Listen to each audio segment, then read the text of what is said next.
के तरफ से 50 रुपया आए हैं। शुक्रिया दवा दे माधुरी से और अफसर से। बेगर शुक्रिया। पंकज चौधरी के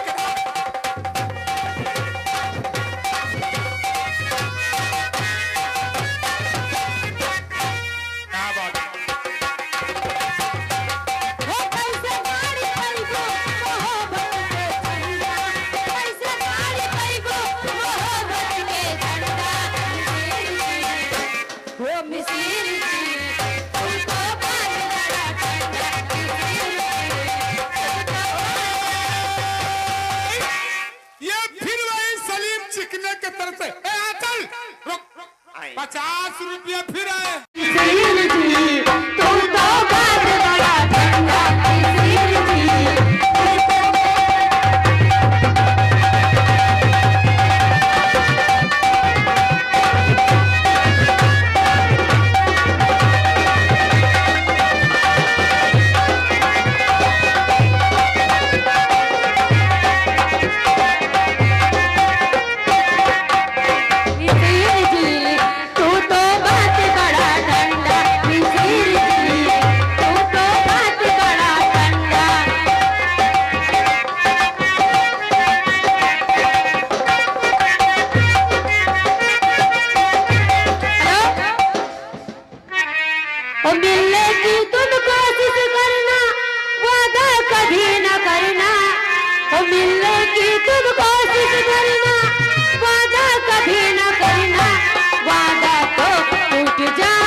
अच्छा, सलीम चिकना के तरफ से 50 रुपया है।